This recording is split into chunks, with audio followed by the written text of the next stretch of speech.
Good morning students. Hindi में श्रवण और वाचन चल रहा। कक्षा 11 और 12 के लिए कॉमन क्लास चली हुई है। Video number 17। आज वीडियो नंबर 17। हमने अभी पिछली वीडियो में आपको एक पैराग्राफ पढ़ा था जिसमें मैंने आपको बताया था सुनना, यानी हमें ध्यान से सुनना है। और मैंने उससे पहले एक प्रश्न तालिका दी थी। तो जो मैंने पढ़ा था गद्यांश, उसको ध्यानपूर्वक सुनना था और सुनकर जो प्रश्न तालिका दी थी उसके उत्तर लिखने थे। तो आपने एक बार या दो बार सुनकर शायद आपने उसके आंसर लिख लिए होंगे, लेकिन मैंने फिर भी उसके उत्तर, जो मैंने उदाहरण पढ़ा था उसके उत्तर मैंने आपके सामने लिखे हैं। आप चाहें तो इन्हें अपनी कॉपी में भी उतार सकते हैं। ये देखिए, जो मैंने पैराग्राफ पढ़ा था उसकी प्रश्न तालिका दी गई थी। तो जो पहला प्रश्न था उसका उत्तर ये है, राष्ट्रपति पद।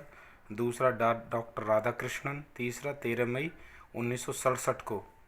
चौथा है श्रृंगेरी के जगतगुरु शंकराचार्य से। पांचवा है पुष्प और फल। छठा है दरी पर। सातवां है वे मानते थे कि भगवान के घर में सब बराबर होते हैं। नंबर 8, अमृतसर में दरबार साहब की नींव रखने के लिए एक मुसलमान को बुलाया गया था। यह बात याद करके उनका गला भर आया। नेक्स्ट, पटियाला के पंजाबी विश्वविद्यालय में गुरु गोविंद सिंह संस्थान की। इससे अगला क्वेश्चन 10वां, खादी के। 11वां, प्रेम और आत्मीयता के कारण। क्वेश्चन नंबर 12 का उत्तर है महात्मा गांधी जी के विचारों की पूंजी को। क्वेश्चन नंबर 13, उर्दू भाषा में। क्वेश्चन नंबर 14 का आंसर, महात्मा गांधी ने उनके पुत्र को उर्दू में ऑटोग्राफ दिए थे। यह देखकर उन्होंने हिंदी भाषियों को हिंदी में हस्ताक्षर देने का निश्चय किया। क्वेश्चन नंबर 15, उन्हें इस बात पर ऐतराज़ था कि राष्ट्रपति ने मुसलमान होकर रामलीला में रामचंद्र को तिलक क्यों किया। क्वेश्चन नंबर 16 का आंसर, जाकिर साहब ने जवाब दिया कि वे नादान नहीं जानते कि मैं भारत का राष्ट्रपति हूँ, किसी खास धर्म का नहीं। तो छात्रों, मैंने उनके आंसर लिखे हैं, लेकिन मुझे उम्मीद है कि आपने सारे क्वेश्चनों के आंसर ठीक लिख लिए होंगे बार बार सुनकर।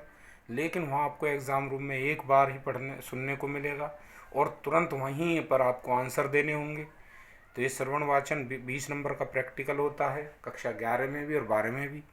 तो ठीक है छात्रों, अब मैं आगे एक उदाहरण नंबर 2 और प्रश्न तालिका दिखाता हूँ, जिसमें आप उसके प्रश्नों के प्रश्न लिखेंगे। फिर मैं एक पैराग्राफ फिर पढ़ूँगा और उसके फिर आपको आंसर लिखने होंगे। तो ये मैं दूसरा उदाहरण भी दे रहा हूँ, ज़्यादा नहीं दूंगा, लेकिन 2 उदाहरण मैं आपको दे रहा हूँ, उसके बाद आगे की बात करेंगे। ये लीजिए, अभी मैंने इसमें है प्रश्न है, ये आपको अपनी कॉपी में उतारने हैं। फिर मैं एक पैराग्राफ पढ़ूँगा, आपको ध्यान से सुनना है और इन प्रश्नों के उत्तर आपको लिखने हैं फिर उसके बाद। तो इसलिए ध्यानपूर्वक इसको लिख लें।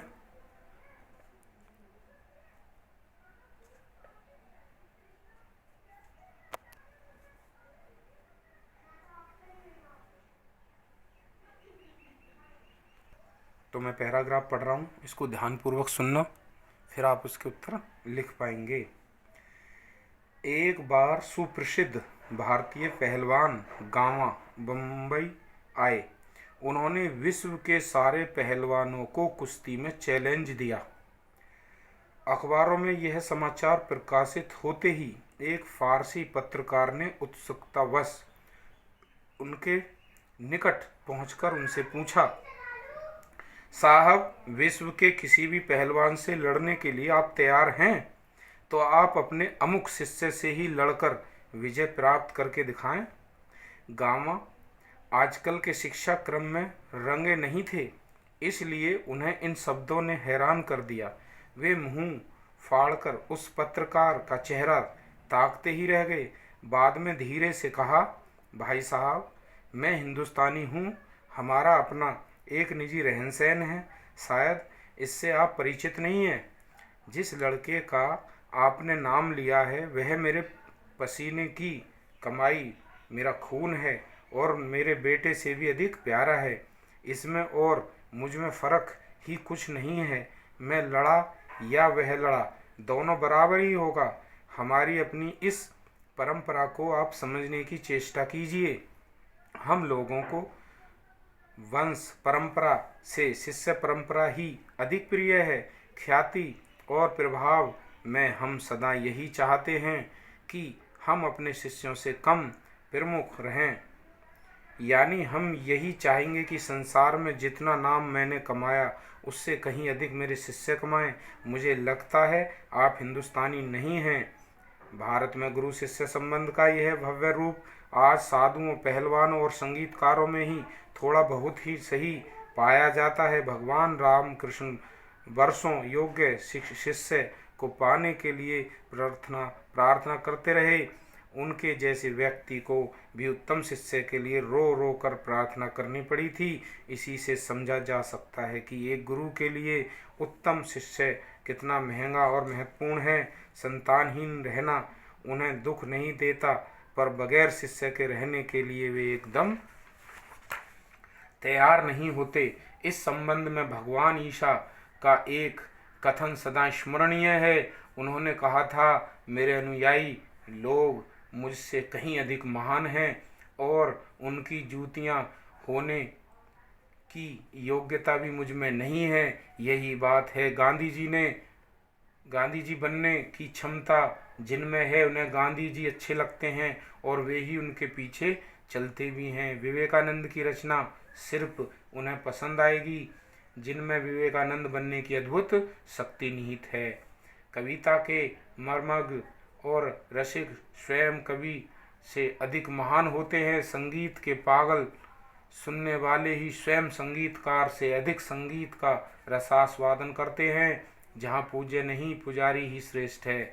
यहाँ सम्मान पाने वाले नहीं, सम्मान देने वाले महान हैं। स्वयं पुष्प में कुछ नहीं है, पुष्प का सौंदर्य उसे देखने वाले की दृष्टि में है। दुनिया में कुछ नहीं है, जो कुछ भी है हमारी चाह में, हमारी दृष्टि में है। यह अद्भुत भारतीय व्याख्या अजीब सी लग सकती है, पर हमारे पूर्वज सदा इसी पथ के यात्री रहे हैं। उत्तम गुरु में जाति भावना भी नहीं रहती। कितने ही मुसलमान पहलवानों के हिंदू चेले हैं और हिंदू संगीतकारों के मुसलमान शिष्य रहे हैं। यहाँ परख गुण की, साधना की और प्रतिभा की होती है। भक्ति और श्रद्धा की ही कीमत है, न कि जाति, संप्रदाय, आचार विचार या धर्म की। मुझे पढ़ाया लिखाया था एक विद्वान मुसलमान ने ही।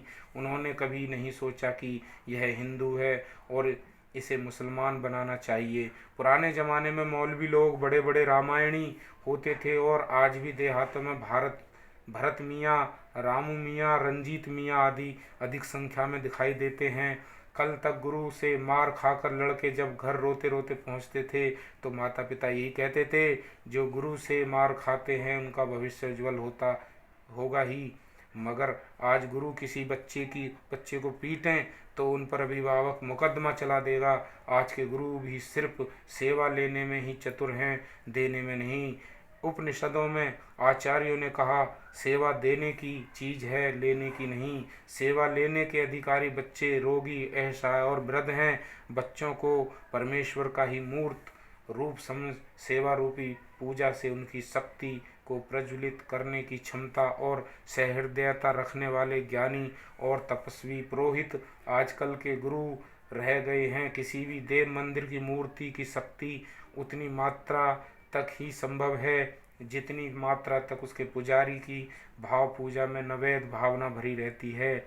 मूर्ति में स्वयं कुछ भी नहीं है, पुजारी की शक्ति ही मूर्ति में विकसित होने लगती है। काश भारतीय संस्कृति का यह रहस्य भारतीय समझ पाते। इसका ज्ञान न होना ही तो आज हमारे सारे दुखों का कारण है।